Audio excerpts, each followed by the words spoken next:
أعوذ بالله من الشيطان الرجيم. بسم الله الرحمن الرحيم. Sister, thank you for waiting. Would you please state your name and occupation, then state your question?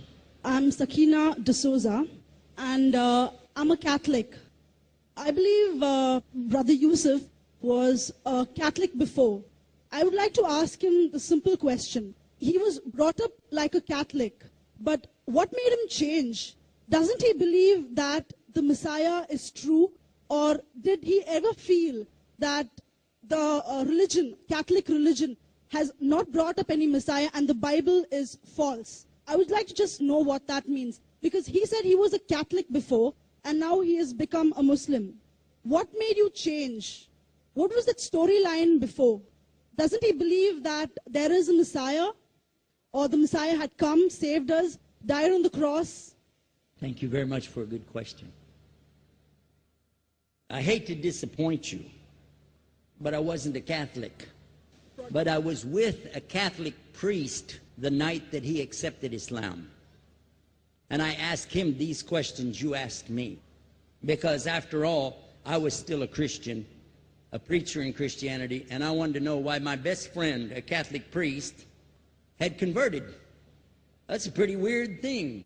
A Catholic priest is not like a regular preacher in the Protestant religion. A Catholic priest has given up everything. He's given up his life to be a Catholic priest. When he enters into this realm, he's basically given away everything. He can't have a wife, he can't have children, obviously no grandchildren. He has no home, he just lives in a rectory or wherever they give him a place to stay. And he's sent wherever they tell him to go, do whatever he's told to do, and that's it. And he cannot disobey the Pope, otherwise they can kick him out of the religion, and if they do, he's excommunicated and he goes to hell forever. So how would a person like this want to become one of those Muslim terrorists? That's what I wanted to know. He explained in a very few beautiful words something that I came to learn for myself. He said that he was sincerely in the Catholic religion because he believed in God, that he had studied, his degree was in theology, and a part of the teaching that they as priests have is to study Islam. Every priest is forced to study Islam. Now you may not know that, but you can ask your priest and he'll confirm it. And when you study Islam, even when Islam is taught to you by somebody who hates Islam, as long as they don't corrupt it too far, you can still see the truth in Islam. A classical example happened to me just recently when I was in Saudi Arabia. A friend of mine, very old copy of one of the first Qurans ever translated to English by George Sale. George Sale hated Islam, he hated the Muslims, but when he translated the Quran to English, he was true to the text of the words. Although maybe not getting all the meaning, he certainly was true to the text of the words. I was shocked when I read it. Have you seen it? You know what I'm talking about? Amazing. And listen to this. George Bernard Shaw, for instance, is one of many, a long list of people who read this and realized the truth of Islam. When people see the truth of Islam, it can change them if they want to be guided. If they want the truth, it can change them. You might think, I'm a Catholic, I'll never be anything but a Catholic. But I'm going to ask you a question, and I want you to be honest. This is not for you to, start a debate, but just be honest. Was Jesus a Catholic?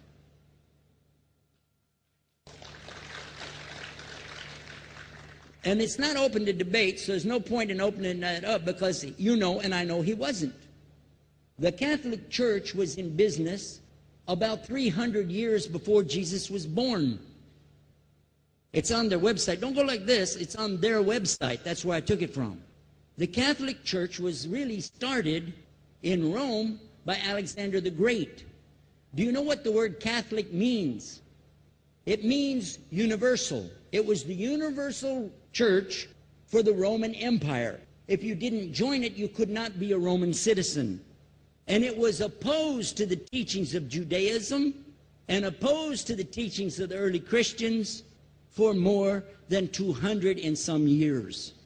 And they were diametrically opposed to each other to the extent that it was the Romans killing the early Christians. Now, if you understand that and you go to their website and read, they didn't even take over Christianity until the year 325 AD. And when they did, they changed a lot of things, again, referring to their own website. But if you want to check it in Britannica or Americana or grow your encyclopedias, go ahead and read about the Catholic Church. When, in August of 325 AD, at the Nicaea Council, they took over, first thing they said was, let's change the date of the birth of Jesus to be the same date as that of Mithras, which was the god, one of the gods worshipped there, and also the sun god's birthday was the same day, December the 25th, believing it to be the shortest day of the year. And Constantine was a sun worshiper of Sol Invictus. Go to the website, read it for yourself. There are a lot of points, but not the least of which, even today, if you go in any Catholic church, and I have, you'll see so many portraits and statues and idols and images throughout the whole place, that for the one who's never experienced that, for a Muslim who knows about these images, he'll be like, whoa, a'udhu billah. Whoa, what's this? The first time I walked in a Catholic church, I was about 10 years old. I was shocked. I was shocked at the idols and statues everywhere, because in the Protestant religion, we were brought up to believe that the second commandment was just as important as the first commandment. The first commandment in the Bible, in Exodus, is the same as the first commandment in the book of Deuteronomy. It says, I'm the Lord your God that brought you out of the land of Egypt in the house of bondage. You know no other God beside me. Beside me there's no other gods. Thou shalt not have any other gods beside me. How many in this room agree with that commandment? Raise your hand. You notice the Muslims are raising their hand, because it means Ashhadu an la ilaha illallah. That's the first commandment for us as well. The second commandment you have clearly says, thou shalt not make any idol, any graven image of anything that creeps upon the earth, swims in the sea beneath, or flies in the air above. And I was sitting in a church one time, sitting there in the morning service, watching, the preacher talk, and, they go on and on and on, and sometimes you lose your train of thought. I was looking. Whoa! On the front of the podium, there was a fish. A fish. For the symbol, make you fishers of men. It had a fish. I said, whoa. Then I looked up above his head at the big stained glass window, and it had a dove, and he had the olive branch in his mouth. The dove is flying, the bird, I said, whoa. And then I look over here, and there's a cross with a man hanging on it. And I said, wow, they didn't miss a single one. They got them all. Something walking on the earth, something swimming in the sea beneath, something flying in the air above. So look at these two things. Clearly, the first two of the 10 commandments, bang, bang, boom.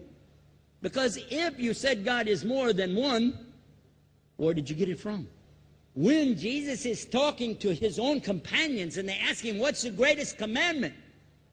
Mark 12:29. Clear. The greatest commandment is to know, O Israel, the Lord your God is one God. And you have to love him with all your heart and all your mind and all your strength. And this is no different from what Prophet Muhammad ﷺ was saying, the same thing to his people. Same thing I mentioned in the lecture. This is certainly for us the same.